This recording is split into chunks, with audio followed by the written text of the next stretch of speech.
Hello friends, welcome and welcome back to my YouTube channel. तो आज के इस वीडियो में हम देखने वाले हैं केमिस्ट्री के बहुत ही ज़्यादा इंपॉर्टेंट टॉपिक के बारे में।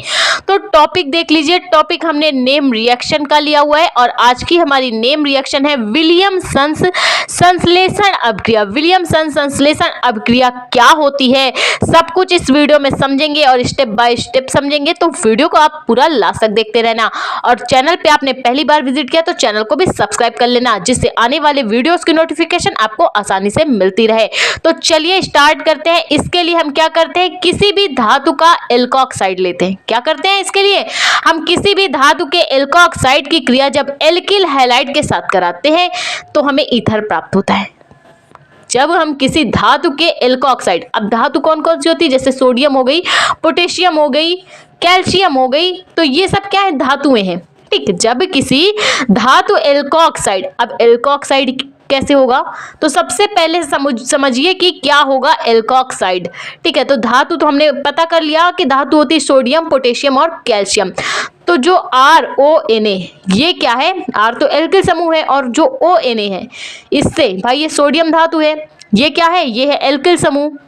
तो क्या हो गया, ये एल्किल समूह है, सोडियम है, सोडियम हो गया आपका धातु और ऑक्सीजन, ऑक्सीजन से क्या बनेगा, ऑक्साइड। तो यहां से बन क्या जाएगा, सोडियम, एल्किल समूह है तो एल्कोक्साइड, ऑक्सीजन को हम क्या बोलते हैं, ऑक्साइड बोलते हैं, और एल्किल समूह लगा है तो ये क्या हो गया पूरा RONA, सोडियम एल्कोक्साइड। ठीक है, तो धातु ऑक्साइड, धातु में हमने कौन सी ले ली, सोडियम धातु ले लिया है और आपका एल्किल समूह पहले से लगा था तो ये आपका क्या बन गया, सोडियम एल्कोक्साइड। जब हम किसी भी धातु के एल्कोक्साइड की क्रिया एल्किल हैलाइड के साथ कराएं, किसके साथ कराएं, एल्किल हैलाइड के साथ, तो एल्किल समूह तो आपको पता है R होता है, तो R की जगह हम क्या लिख सकते हैं, मेथिल समूह भी ले सकते हैं, एथिल समूह C2H5 ले सकते हैं, या फिर प्रोपिल समूह C3H7 ले सकते हैं। ठीक है, ये तो आपको आसानी से पता है। तो अभी RONA था तो उसको हम कहेंगे सोडियम एल्कोक्साइड। जब R की जगह हम मेथिल, एथिल या प्रोपिल ले ले तब क्या हो जाएगा नाम, तब अगर मेथिल है तो क्या हो जाएगा, मेथॉक्साइड हो जाएगा। क्या हो जाएगा, मेथॉक्साइड, क्योंकि R तो है नहीं, जो एल्किल होगा एल्कोक्साइड हो जाएगा। यहाँ पे हमने R की जगह ले ली, मिथिल समूह ले लिया है, एथिल समूह और प्रोपिल समूह ले लिया। अगर एथिल ग्रुप लगा है तो हम क्या लिखेंगे, तो हम एथॉक्साइड बोलेंगे, और मेथिल ग्रुप लगा है तो हम मेथॉक्साइड बोलेंगे।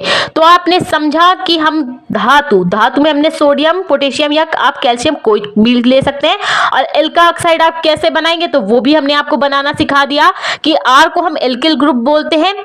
तो आप ये समझिए, जब किसी धातु एल्कोक्साइड की क्रिया हम एल्किल हैलाइड के साथ कराएं, तो एल्किल तो आपको पता है, R को हम एल्किल कहते हैं, हैलाइड यानी कि हैलोजन, हैलोजन तत्वों को हम हैलाइड बोलते हैं। ठीक है, तो अब हैलोजन कौन से होते हैं, ग्रुप 17 के तत्वों को हम हैलोजन तत्व कहते हैं, जिसके अंतर्गत कौन कौन से आते हैं, क्लोरीन, ब्रोमीन और आयोडीन। आते तो कई सारे तत्व हैं लेकिन इनका यूज ज्यादातर होता है। और एल्किल समूह तो आपको पता ही है कि R, जिसकी जगह हम मेथिल भी ले सकते हैं, एथिल भी ले सकते हैं, प्रोपिल समूह भी ले सकते हैं। ठीक है, तो आपको कैसे धातु, सबसे पहले आपको करना क्या है, ऐसा धातु एल्कोक्साइड लेना है, जैसे कि आप मेथॉक्साइड ले सकते हैं, एथॉक्साइड ले सकते हैं, ये आपका धातु एल्कोक्साइड है। और एल्किल हैलाइड, अब एल्किल हैलाइड कैसा, कि आप एल्किल तो आपको पता है, मेथिल, एथिल आपको लेना है और इसके साथ हैलोजन वाले तत्वों को ऐड करना है। तो इन दोनों की रिएक्शन, जो धातु एल्कोक्साइड और एल्किल हैलाइड है, इन दोनों को जब हम मिला के गर्म करेंगे तो हमें ईथर प्राप्त होगा, और इस पूरी अभिक्रिया को हम विलियमसन संश्लेषण अभिक्रिया कहेंगे। तो इसके लिए हमने क्या लिया है, सोडियम एथॉक्साइड लिया है। क्या लिया है, कौन सा धातु एल्कोक्साइड लिया है, सोडियम एथॉक्साइड हमने लिया है। और एल्किल हैलाइड कौन सा लिया है, एथिल आयोडाइड। हमने धातु एल्कोक्साइड सोडियम एथॉक्साइड लिया है और एल्किल हैलाइड एथिल आयोडाइड लिया है। तो इससे क्या होंगे, जो एथिल समूह है C2H5, सोडियम एथॉक्साइड का C2H5O बाहर निकलेगा, सोडियम एथॉक्साइड का C2H5 और O को हम सिंगल बॉन्ड से जोड़ देंगे, और जो एथिल आयोडाइड का एथिल समूह है उसको भी हम ले लेंगे, इसका C2H5O और इसका केवल C2H5।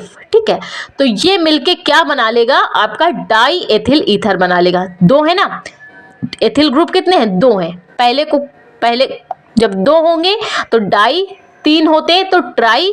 ठीक है, इसी प्रकार से IUPAC में नामकरण होता है। ठीक है, तो दो हैं तो हम क्या कहेंगे, इसको डाई, और समूह कौन से है, एथिल ग्रुप है, ठीक है। तो और बनना क्या था, ईथर बनना था, तो इसे हम क्या कहेंगे, डाई एथिल ईथर कहेंगे। और बचा गया है सोडियम एथॉक्साइड में सोडियम बच गया है और एथिल आयोडाइड में आयोडीन बच गया है। तो इससे क्या बन जाएगा, सोडियम आयोडाइड आपका बाहर निकल जाएगा। तो हमने रिएक्शन किसकी कराई, सोडियम एथॉक्साइड की एथिल आयोडाइड के साथ कराई, जिससे सोडियम एथॉक्साइड से C2H5O और एथिल आयोडाइड से C2H5 मिलकर डाई एथिल ईथर बन चुका है और सोडियम आयोडाइड बाहर निकल चुका है। तो ये थी विलियमसन संश्लेषण अभिक्रिया। आई होप आपको समझ में आई हो तो प्लीज वीडियो को लाइक, हमारे चैनल को सब्सक्राइब करें।